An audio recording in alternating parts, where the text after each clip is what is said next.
ዛሬ ሚኩ ትንሽ ሮጥ ሲሉ አይቶ ነው የመጣው ቲቪ ላይ አይቶ ነው የመጣው አሰራሙኮ እንዴ ጆሲ እንዲ እኮ ስትል ስፖርት እኮ የሰራቀው አስመሰልከው እያየ ነው እንጂ እያየ ነው ያየው ነበር እንደ ዘንድሮ አርሰናል ዋንጫ ከበላ አታስበው እንደኔ ስፖርተኛ ነው ሜዳ ነው መከሰኛ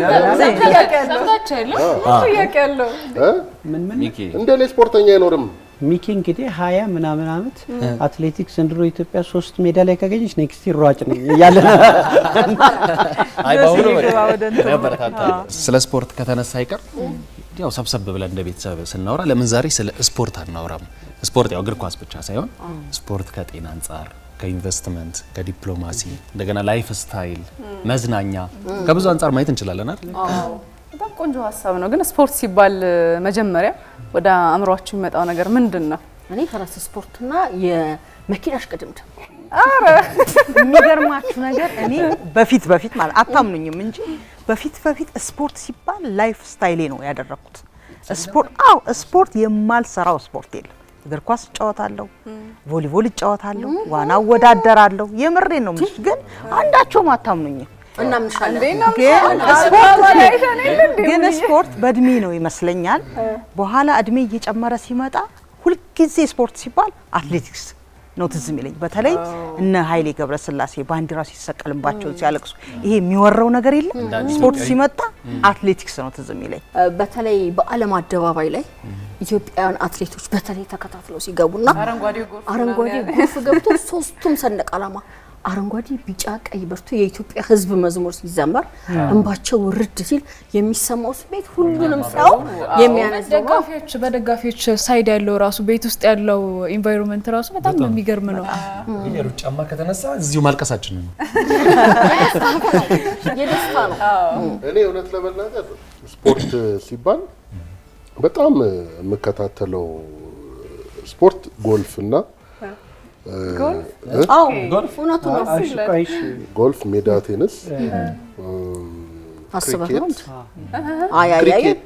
ያሰበ ነው የምትጫወተው ነው የምከታተለው እስካሁን የምትጫወተው አላለም በፍጹም የሰማው ነው አላይ ውሸቴ ነው እንዴ ህጋቸውንም የማላቃቸው ስፖርቶች እነዚህ ናቸው ለምን ሰው እነዚህን ተሰብስቦ እንደሚያይ ሁሉ አይገባኝም ያንተን ነገር እግር ኳስ አርሰናል በጣም ከባድ ህመምተኛ ነኝ የቡና ኢትዮጵያ ቡና በአብዛኛው ያቃጥሉኛል እንደው እንትኑ እኮ ነው የሚያወፍረኝ ነው ምኑ ደስታው አይደለም ጭንቀቱ ነው ብዙ ጊዜ የሚያወፍረኝ አለናኛ ፈረሰኞቹ በድል ምንለው እና እግር ኳስ በቃ ከእግር ኳስ ውጪ ምንም ብዙ በጣም እኔ አንድ ጊዜ ተማሪዎች ጠሩኝና ተማሪዎች ይጋብዟቸው የለ ምንድነው የምትወጂው ኳስ ማንን ነው የምትደግፊው አይነት ጥያቄ ይጠይቃሉና ከጊዮርጊስና ከቡና ብለው ጠየቁኝ የኢትዮጵያ ብሔራዊ ቡድን አልኳቸው ማለት ነው ሁለቱም አሉበታ ማለት ነው አሁን አንቺ በቡናና በጊዮርጊስ መሀል ያለሽ የኢትዮጵያ ብሔራዊ ቡድን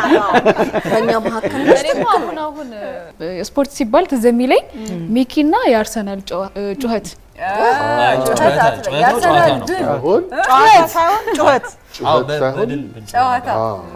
የድል ግሳት ብዙ ጊዜ ስፖርት ሲባል የሚመስለን በተለምዶ ኳስ እና አትሌቲክስ ወይ ሩጫ ብቻ ነው ግን ስፖርት ብዙ ነው ዘርፈ ብዙ ነው ጠቀሜታው እኔ ግን በኩል ስፖርት ሲባል በጣም ሞደው እና በጣም ደስ የሚለኝ ስፖርት መንደግ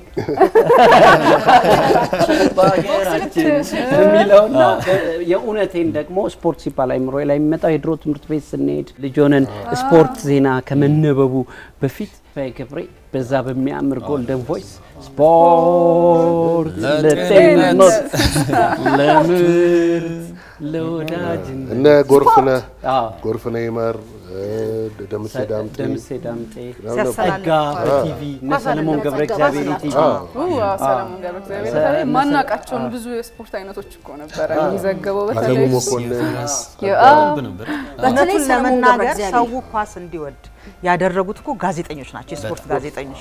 እኔ አረሳውም አሁን ይሄ ወይኔ አረሳውም አብሬው አልቅሻለሁ። የሚገርምሽ ነገር በቃ ሳላይ ማለት ነው። የዛን ጊዜ ቴሌቪዥን የለም፣ በሬዲዮ እያዳመጥን እሱ ነው እንድንወደው ያደረገን እና የስፖርት ጋዜጠኞች ትልቁን ድርሻ ይዛሉ አይደለ?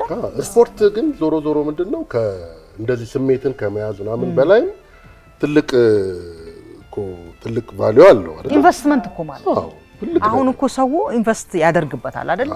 አሁን የላይፍ ስታይል መሆን ይችላል ስትል ዲፕሎማሲያዊ እኮ ግንኙነትም ይፈጥራል በስፖርቱ አይደለም እንዴ? ዘርፉ ካየነው በጣም ብዙ ነው፣ እንደዚህ አጭር የሚሆን አይደለም።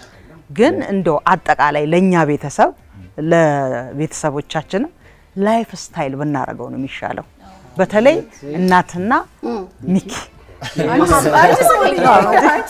ሰፋ ያላቸው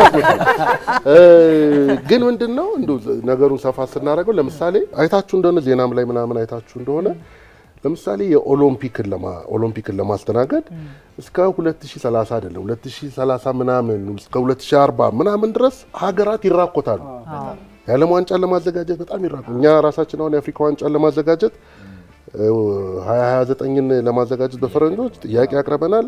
በጣም ብዙ ነገር እየተሰራ ነው። ኢንቨስት ይደረጋል። በቢሊዮን የሚቆጠር ገንዘብ ካልክ ኳሱ ብቻ እኮ አይደለም ወይ ስፖርት ውድድር ስለሆነ ብቻ አይደለም። አገርህን የምትሸጥበት በኢንቨስትመንት አገርህን ኢሜጅዋን የምትሸጥበት ትልቅ መድረክ ነው። የዓለም ሁሉ አይን አንተ ላይ ነው የሚሆነው። አፍሪካ ዋንጫ ስታዘጋጅ አፍሪካ በሙሉ አይን አንተ ጋር ነው የሚሆነው። አሁን ዓለም ዋንጫ አሜሪካ፣ ሜክሲኮና ካናዳ ላይ ይካሄዳል። በቃ አሁን በዛ የሚገባውን ገቢ ኢኮኖሚስቶቹ ተንትነው ከቱሪዝም ቀጥታ ከንግድ ከኢንቨስትመንት የሚገኘውን ገቢ ሲተነትኑላችሁ የሚወጣው ወጪ በጣም ኢምንት ነው እና ትልቅ የኢኮኖሚም የገጽታ ግንባታ መንገድ ነው ስፖርት። ለቱሪዝም እድገት ራሱ ትልቅ ቁልፍ ነው። ያየነውም አይደለም። ሩዋንዳ እኮ የአርሰናል ስፖንሰር ነበር። ቪዚት ሩዋንዳ ምን ያህል ብር ፈሰስ አድርጎ አርሰናል ስፖንሰር አድርጎ ምን ያህል አገሪቱ እንደታወቀች ይታወቃል። ሁለተኛ የአረብ ሀገር አልናስር ክርስቲያኖ ሮናልዶን ሲያመጣው ቀላል አይደለም። የቱሪዝሙ ማሪና ካልሾ አንፃር እንዴት እንደታወቀች ምን ያህል ሰው እሱን ለማየት እንደሚጎበኝ ያነቃንቃል እንጂ አገሪቷ በዓለም ደረጃ ትኩረቱ ቅድም ሚኪ እንዳለው የምታወሪው ስለሷ ነው። በዛ ላይ አሁን ቅድም በሩጫው ማራቶን አሁን ለምሳሌ ውድድር በሚደረግበት ሰዓት ላይ በአንድ ሀገር ላይ ከተማዋን እኮ ነው እያስተዋወቁ ያሉት። እውነቴን ነው ማለት እና ከመደረጉ በፊት በሆቴሎች ብትን ብዙ ሰራተኞች ይቀጠራል። ማአት ጥቅም ነው ያለው ለአንድ ሀገር እና በዚህ ዘርፉ ካየነው ሰፊ ነው። ስፖርት ሲባል ራሱ እኔ ዋና መሰረቶቹ ብዬ የማስባቸው አንድ ዲፕሎማሲው ነው። ሁለተኛው ደግሞ ይሄ ወዳጅነቱ አለ። ከዛ ደግሞ ባህሉ አለ። ከዛ ደግሞ ይሄ ኢኮኖሚው አንድ ላይ የሚመጣ ይመስለኛል። ከዛ ደግሞ ብዙ ጊዜ የምንዘነጋው አንዱ ትልቁ ነገር ስፖርት ውስጥ ያለ ነገር ብዬ የማስበው ሰላም ይመስለኛል አይደለ? ያለውን ዲፕሎማሲውም ሲተዋወቅ አሁን ብዙ የወዳጅነት ጨዋታዎች ሲደረጉ በብዛት እንመለከታለን። ለተለያዩ ዝግጅቶች ሌላ ሀገር ሲሄዱ ኦሎምፒካውን ሲሄዱ ብዙ ጊዜ ኢትዮጵያ ልብስ ለብሰው ነው ባህላቸውን ያስተዋውቃሉ። ዝግጅቶችን ሲዘጋጁ ሲመጡ ጨዋታ ብቻ አይደለም የሚካሄደው፣ ሩጫ ብቻ አይደለም የሚካሄደውና ብዙ ነገሮችን ያያሉ። ባህሉ ምንድነው ያለው፣ ምንድነው ይበሉት፣ እንዴት ነው የሚኖሩት፣ ኢትዮጵያ ምን አይነት ሀገር ናት የሚለውንም ነው አብረው የሚያዩትና አሁን ግን ሰላም የሚለው ነገር በተለይ እግር ኳስ ላይ ምናምን ትንሽ እንትን እያለ ይመስለኛል፣ እየጠፋ ይመስለኛል። ግን እኔ የማስበው ስፖርት ውስጥ ያለው አንዱ ነገር በቃ ሰላም ይመስለኛልና ስሜቱ የሆነው ነገር አይብለጥ ማለት ባይቻልም ግን አንዳንዴ ይሸፍነዋል። በተለይ አንዳንድ ሀገር ላይ በጣም ያመራሉ ደጋፊዎቹ። ይሄን ያህል ደረጃ መሆን ያለ ስፖርት በእኛ ጊዜ ፍቅር ነው፣ የፍቅር የመተሳሰብ ነው፣ መደሰት ነው። በቃ ስትበሻሸቂ እንኳን ወዲያውኑ ረስተሽ ከዛ በኋላ አንድ ላይ ነው የምትዝናኘው። ጨዋታ እኮ ነው፣ ጌም ነው፣ እንደ ጌም ነው ማየት ያለው። እንደ ትርኢት ስናየው ነው፣ እንደ ፐርፎርማንስ ስናየው ነው። ግን ስፖርት ቅድም ያነሳችሁት ቤዚክ ነገር ላይፍ ስታይል ስንለው ስፖርት ማለት ለአንድ ሀገር ዜጎች ጤናቸው ተጠብቆ ምርታማ ጠንካራ ዜጋ እንዲሆኑ በቃ ስፖርት የሰው ልጅ የህይወት ዘዬው ሆነ ሲባል ጧት ተነስቶ ዱብ ብሎ ሲወጣ ገላውን ታጥቦ ቀኑ ሙሉ ብሩህ ይሆናል።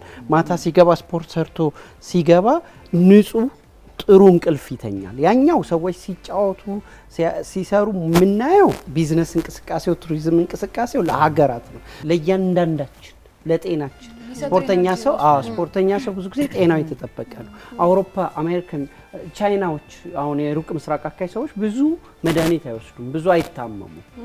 ካያችሁ አሁን ቻይና በየሆነ መንገዱ ሽማግሌዎች ማታ ማታ ከ11 ሰዓት ጀምሮ እንደዚህ የሚሉት ስፖርት ይሰራሉ። ዮጋ አይነት የነሱ ባህላዊ ነገር ይሰራል ሁሉ ቦታ ማለት ነው። አሁን አዲስ አበባ ካያችሁ ወክ ተጀምሯል። ፓርኮቹ ላይ ይሄ በሳይክል መሄድ፣ በእግር መንቀሳቀስ ትንሽ ዘመኑ የቴክኖሎጂው ዘመን እየመጣ በተለይ ሶሻል ሚዲያ ቁጭ ብሎ የሚውል ሰው አለ።